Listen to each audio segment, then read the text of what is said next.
तो मेरे कृष्ण भगवान की मेहरबानी से पर्वत पूज गया, पत्थर पूज गया, और आज न जाने कितने सेठ साहूकार भगत गोवर्धन की तलहटी में जाकर 56 भोग लगाते हैं, टनों के टनों दूध की धार बहाते हैं, और उस धार को बहाने के पीछे का जो पुण्य है, उस पुण्य को वो प्राप्त करते हैं महाराज। गोवर्धन में दूध की धार लगाकर परिक्रमा देने से 84 योनियों से छुटकारा मिल जाता है। ऐसे मेरे ब्रज गोवर्धन वृंदावन आपके लिए भगवान ने प्रकट किए हैं। ये मध्य प्रदेश की पावन धरती है। राजस्थान और गोवर्धन को मानने वाला दूसरा राज्य है मध्य प्रदेश, जहां गिरिराज धरण भगवान श्री गोवर्धन की बड़ी मान्यता, बड़ी पूजा है। बंधुओं बहनों,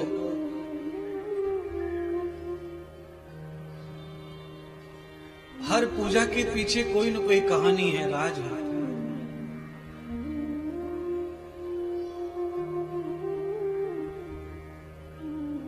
गोवर्धन पर्वत ऐसे ही नहीं पूजा। 9 लाख गायें तो नंद बाबा की, और सारे ब्रजवासियों की मिलाकर कितनी लाख होंगी। सबको चारा देने वाला है गोवर्धन, सारे ब्रज के किसानों को अन्न देने वाला है गोवर्धन। गोवर्धन का अर्थ केवल पर्वत नहीं है, गोवर्धन का अर्थ भगवान गाय का गोबर भी है। गौवर्धनम यस्य द्यौः पृथिव्याम सर्वलोकः। गाय का गोबर जिस खेत में पड़ जाता है, वो खेत डबल धन प्रदान करता है, डबल फसल प्रदान करता है। मैं सारे कृषकों को, किसानों को कहना चाहूंगा कथा के माध्यम से,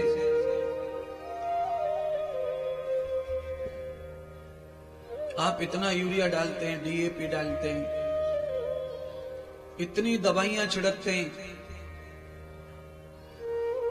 मैं आपको कहना चाहता हूं कि एक गाय 1 बीघे खेत के लिए पूरी बहुत मानी गई है। एक गाय का साल भर का गोबर, उसके नीचे का पैरों का कुचला हुआ कूड़ा एक जगह जमा कर दो साल भर, और खेत में डाल दो, बखेर दो। आपको यूरिया डीएपी देना नहीं पड़ेगा, फसल आपके लहलाने लगेगी, धरती जवान हो जाएगी, युवा हो जाएगी, पावर आ जाएगा। काजू बादाम मनुक्का दूध दही खाकर जैसे तुम्हारा शरीर पुष्ट होता है, ऐसे ही गाय का गोबर खाकर के धरती पुष्ट होती है, धरती बलवान होती है। गाय के मूत्र में 5 लीटर मूत्र ले लो, 2 लीटर छाछ ले लो, आधा किलो अकौआ के पत्ते ले लो, और एक मटके में भर दो, 10 दिन धूप में रखे रहने दो, और उसे छान कर अपने खेत में फसल में छिड़क दो। 10 यूरिया के कट्टा और 5 लीटर गौमूत्र, ये दवा मैंने बता दी आपको, आग लगा देगा पूरे खेत में, पैदा कर देगा पूरे खेत को, घास फूस सारा जंजल जल जाएगा आपका। ये ऐसी दवा गाय मूत्र से बनती है महाराज। अकौआ के पत्ते जानते हैं सब, छाछ, मूत्र के आधा छाछ, छाछ का आधा अकौआ, धूप में रख दो मटके में, छिड़क दो खेत में, एक भी वायरस नहीं, एक भी कीड़ा नहीं लगेगा। भिंडी पे डालो, बैंगन पे डालो, मक्का पे छिड़को, कपास पे छिड़को, ऐसी दवा है महाराज। और ये सारे प्रयोग हम जानते हैं, इसलिए बता रहे हैं। आप सब जानते हैं, आज से 50 साल पहले, 40 साल पहले कहां कोई यूरिया को जानता, देखता, फेंकता। आज धरती माता बीमार हो चुकी है, दवाई की जरूरत पड़ती है धरती को रोजाना। इंसान सुबह से जगते से लेके सोते तक दवाई खाता है, ऐसे धरती भी अब हर फसल में दवाई खाती है। एक बार भिंडी का लान निकल गया, दूसरी बार भिंडी तोड़नी है तो दवाई मारो तब भिंडी आती है। एक बार बैंगन हो गया, दूसरी बार फूल लगाना है तो दवाई मारो तब फूल आता है। आलू तो खेत में डालना ही तब है जब पहले आपको जहर मिट्टी में मिलाना है, फिर आलू गाड़ना है। अब इतने डीएपी, इतने यूरिया, इतना सल्फेट, इतना जिंक डाल करके उसमें आलू को उगा करके वो आलू तुम्हें कैसे बचाएगा डायबिटीज से, कैसे तुम्हारा बीमारी से बचाएगा, कैसे कैंसर से बचाएगा?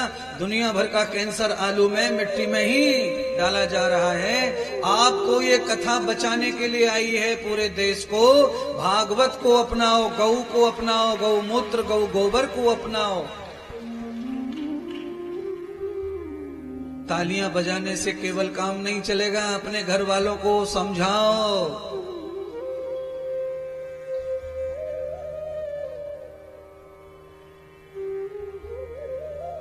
गाय का गोबर नहीं डलता है उस खेत में, आलू अच्छा नहीं होता। 2 साल 3 साल में डालते हैं। अरे हर साल डालो ना, इतना खेत है, कुआं है, घर में गाय पालो। अपने पैरों से कुचला हुआ चारा उसे उठाकर इकट्ठा कर दो, सड़ गल जाता है। दुनिया भर के बैक्टीरिया पैदा हो जाते हैं जो खेत में काम आते हैं फसल को अच्छा करने में। बस ये सीखने के लिए कथा है, केवल कथा पुण्य के लिए नहीं है, आपके सारे संसार को अच्छा करने के लिए कथा गाई जाती है। शरीर का आरोग्य हो, चाहे पशुओं का आरोग्य हो, चाहे समाज का आरोग्य हो, चाहे धरती का आरोग्य हो, ये भागवत कथा ऐसा विज्ञान है, इसमें सारे के सारे MBBS फेल हो जाएंगे। इतनी सारी औषधियों के बारे में गुणानुवादन किया गया है, सारी रचनाएं भागवत में।